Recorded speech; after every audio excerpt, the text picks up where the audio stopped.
First of all, thank you for having me. And before I get any further, I just wanted to check with David Stern. Am I dressed properly for this occasion?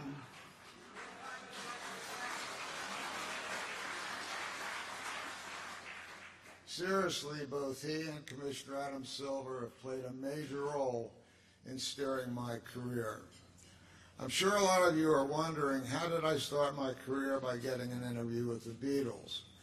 I was in the sports department at the time at a local station in Miami, and I couldn't understand why the news department wasn't carrying the Beatles or covering the Beatles, being so close in Nassau, just an hour's flight away. My roommate's father owned an airplane, and both he and myself had pilot's license.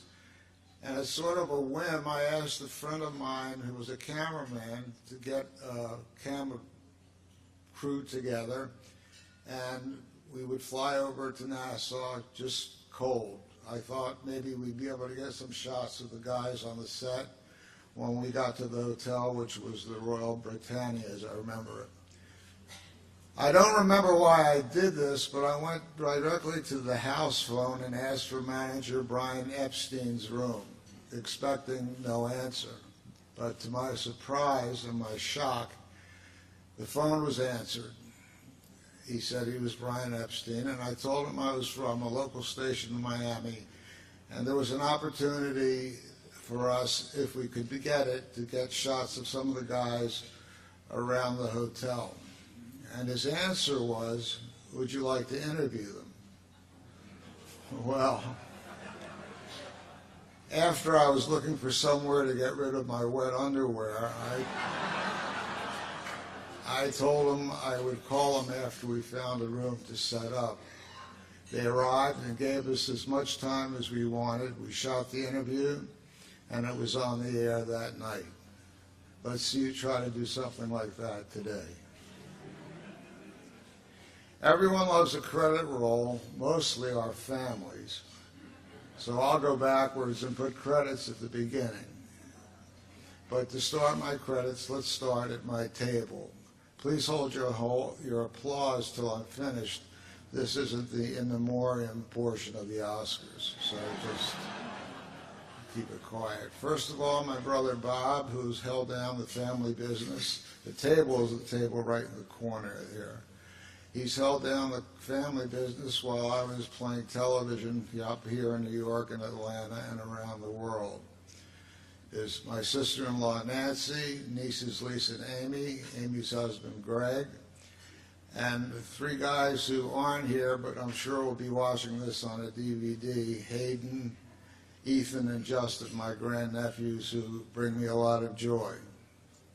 Also at my table is Matt Morchower, who produced my introduction tape that you just saw, and he had to work with reels that were mostly dust to fit things together. Both he and Michael Cohen were most helpful in getting me ready for tonight. Also at my table, Bob Fishman, my sidekick director during my beginning days at CBS, and he's still going strong after 43 years at the Eye. And one day, he'll be standing right where I'm standing now. And also at the table, Steve Nagler. He was the backbone of my horse racing coverage. I could never have done what I did to win the Eclipse Award that I won when I was at ABC without his help. At another table, somewhere in the audience, is Ed and Patty Gorn, always at my side.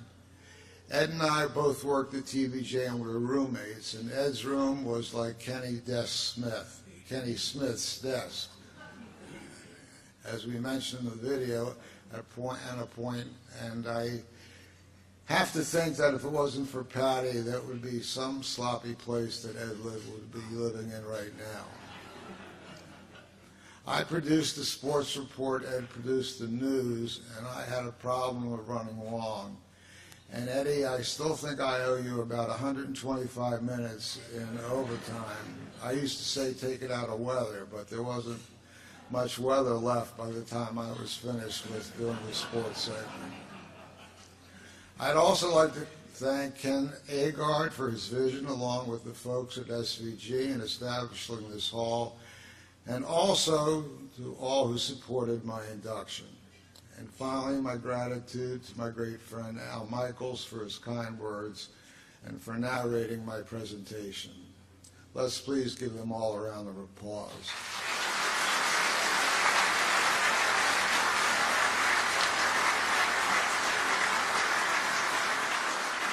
Thank you.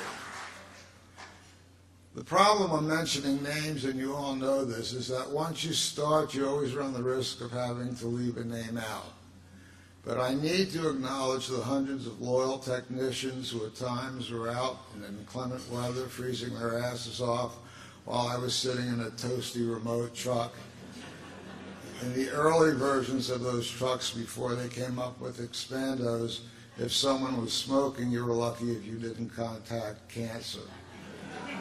And of course, I'm thankful for all the production people, directors, and talent I worked alongside who, as Kenny Smith said, put up with my notes, suggestions, and in Kenny's case, he forgot them once Charles distracted him. That just went out the window. I also need to highlight the three most influential teachers that I had, men who taught me the ropes, starting with how to splice and clean black and white film without losing a finger, and ultimately becoming an executive producer. The gentleman is 88 years old right now. His name is Bernie Rosen. I'm sure many of you have not heard of him, but he's a legend in Miami sports, and it was always his goal to have our sports department beat the local papers to a story. That's how seriously he took covering the news, sports news.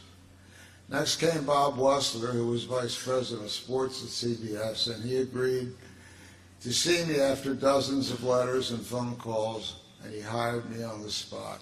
I stayed in this very hotel the night before my meeting with him that morning, and little was I to know that when I walked back across 6th Avenue, I was going to be a member of CBS Sports.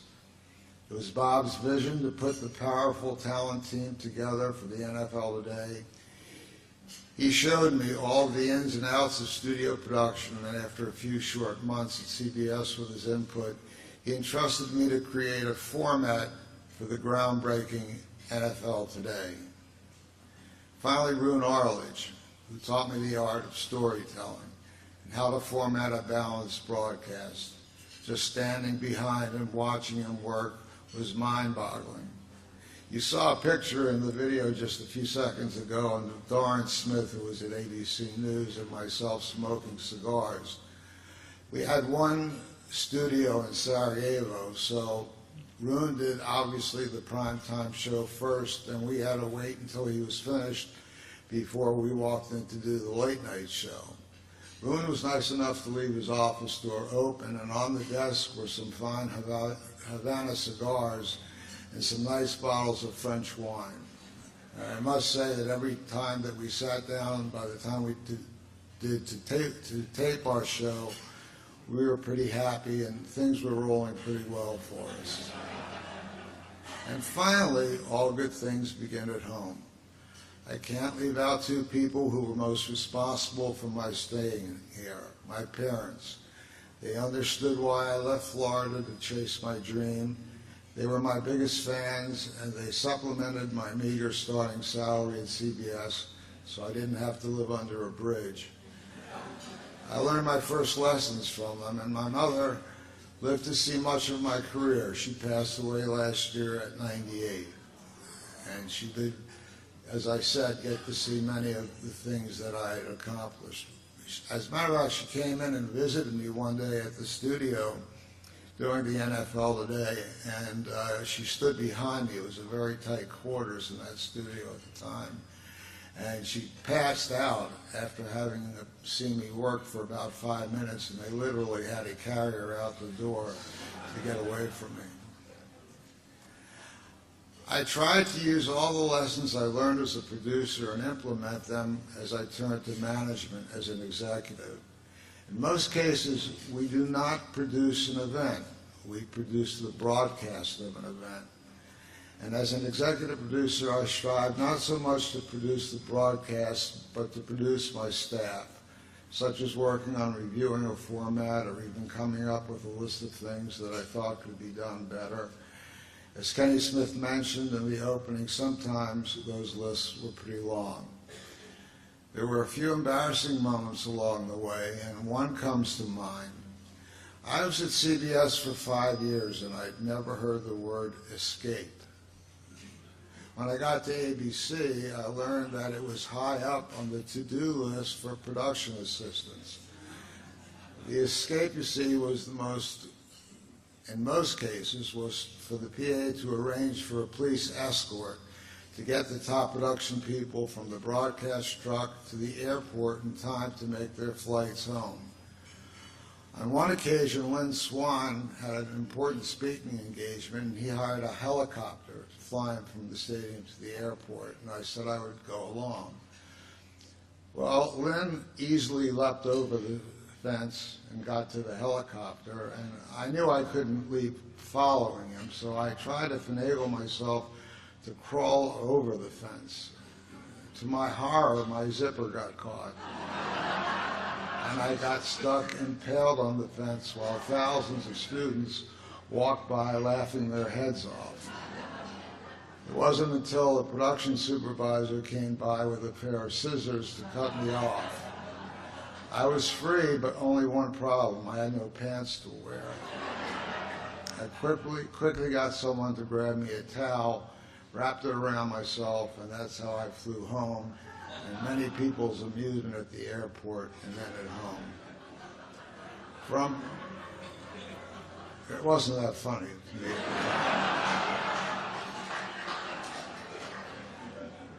From production standpoint, how do you define a good broadcast? Well, it's not always the closest game or the quality of the event or even the size of the audience. Of course, it's great to have a buzzer beater or a Hail Mary and high numbers the next day, but we cannot control those elements when we walk into a truck. It's everyone on the broadcast team doing their jobs to provide broadcasts, as I call, to die for. D-I-E. They've been very, very successful for me. D stands for to describe. An announcer's job is to correctly put words to pictures, know when to lay out and let the pictures tell the story, and occasionally help out the guys in the truck. A perfect example was that shot in the Daytona 500. Actually, it got picked up a little late, but when the crash happened and Kelly Yarborough and Bobby Allison got into their little fight and up in a shunt, Ken Squire quickly picked up the third place car, which was Richard Petty, and he led the cameraman, director Bob Fishman, as to where the car was on the track, and we were able to pick up the finish of the race and in the ensuing fight. Pardon me. I stands for inform. Embellish your description with stories, sound bites, features about the athletes and the event. Of course, Boone was the master of the inventor, the up close and personal. Make me laugh, make me cry, or make me say gee whiz, or any combination of the three. And finally, E to entertain when appropriate. Not to get into food fights even when you're stuck with a clunker of an event. And a good example was Al Troutwig. I was doing a football game with him and Al Michaels and Lee Grosscup. It was Iowa State.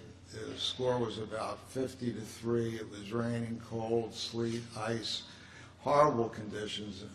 And as I said, Iowa had a tremendous lead. And Al asked me if he could bring his ENG to a position near the scoreboard. I trusted Al in his sense of good television. As the game was ending, I had Al Michaels throw it to Troutwig, and his comment was, "This has been such a horrible game that I wanted to be closest to the scoreboard clock to be the first one to know when the game was over." Everyone has their own style in working with talent once you get on the air. Mine has always been to stay out of the talent sphere as much as possible, to listen closely to what's being said amid all the noise in the truck. Sorry, Bob and directors. To help steer the broadcast, to listen for mistakes and figure out how to best use the several minutes during a commercial break time to talk or just let people breathe.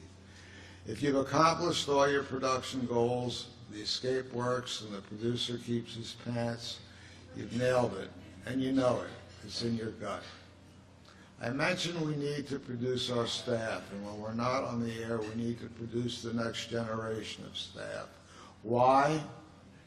Because as properties, sports are more valuable and important than ever, whether the audience is using TV, tablets, phones, computers, watches, or whatever knows. We're live, and that's what every distributor and advertiser wants. By and large, we're the only appointment television left, and that's a humbling thought. I see what people entering the business are able to do with a few keystrokes, and I'm enraptured. But we still need to train for the basics and then use the new technology to dress up our presentations and make sure that our broadcasts are even more compelling than they could have been. I've thrown a lot of stuff at you, and I hope maybe you picked up a little bit of it. And again, I thank you for this award and this honor. My congratulations to all of you who will be following me up on the stage tonight. Thank you very much.